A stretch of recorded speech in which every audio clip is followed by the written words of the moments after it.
Starr's Cave is a nature preserve located just north of Burlington city limits.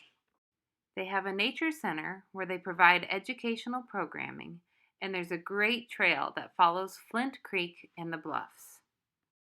Along the Flint River Trail, you'll find a bridge that takes you over the creek to a cave. The cave is currently closed to the public to help protect the bat population from white nose syndrome.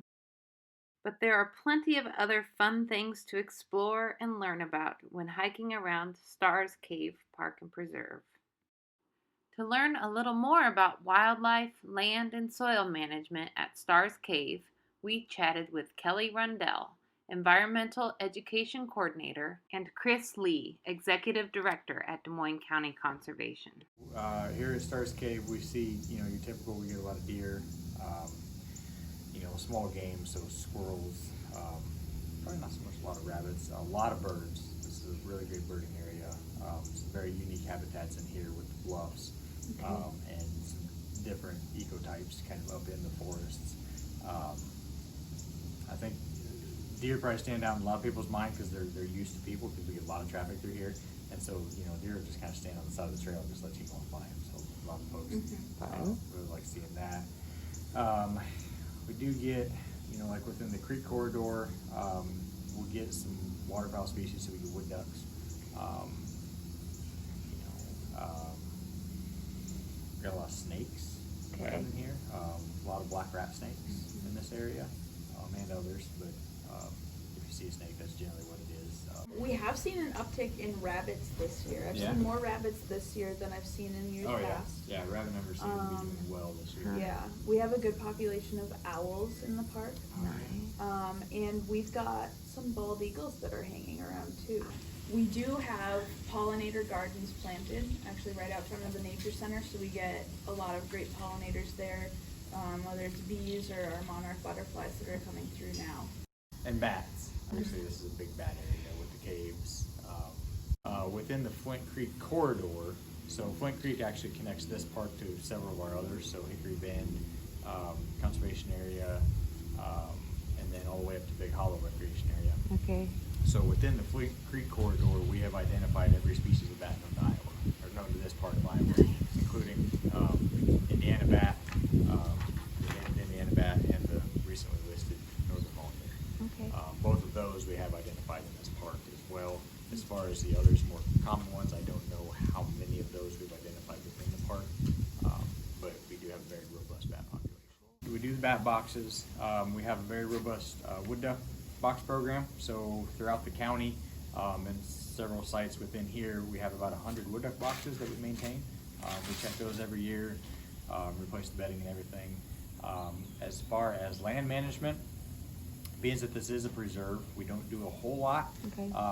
So we leave most of it to its natural succession. So what we have happening here is we're quite a ways into the succession of transitioning from like oak hickory upland woodland into the maple basswood forest components. And we're mostly just letting that succession take place. On some of the slopes, so we just started here in the last couple of years on the slopes coming in of really trying to knock back some of the invasive species. And then in some of other parts of the park, there are some, we're just kind of open woodland prairies, kind of, historically. So they're almost kind of like an oak savanna type setting. We have, off and on, as we've had human resources available, staff or volunteers, come in and have cleared out some of the invasive species that are kind of taking over those. We used an AmeriCorps team last year to do a lot of the invasive species cutting along this bluff, this hillside going up from the entrance drive, and then we're going to follow that up with fire, and then in a lot of our other areas, both within the park here and in our other parks, do a lot of prescribed fire as a way of fighting invasive species largely, and then to help in, at least in our woodlands, help kind of maintain that oak hickory component. But just up this side trail, they had done some clearing along there, pulled down some of the vines, and they just pile them up. I call them habitats, but just little habitats for those small mammals. It's like you go back to trails, the bedrock is very, very shallow. You can tell the bluffs here, like we're at the bedrock. And so especially going up the trail and get up to the top of the ridge, like it's just forest soils on on top. Bedrock's very, very shallow. But then you get down here, and in the creek bottom, we've got all this sand and this silt and this alluvium running by the creek. And so when this thing floods, and it, in a big wet year like what we had last year, this creek came all the way up to the base of the building.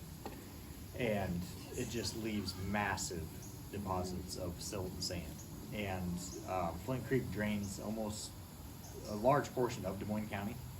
So this is Des Moines County's main drainage. And so it's bringing to us all of the soils that are being lost from the ag lands. The average soil loss in Iowa is 5 tons per acre per year, times, I think it's 27 million acres of farm ground that we have in row crop agriculture in Iowa. So if you multiply 5 tons by 27 million acres, the amount of soil that Iowa loses would fill a freight train that would stretch from New Orleans to Minneapolis 8.5 times over.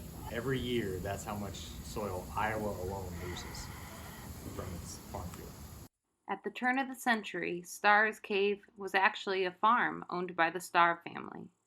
But now it has returned to its natural state and is a wonderful place for the community to learn about nature and explore.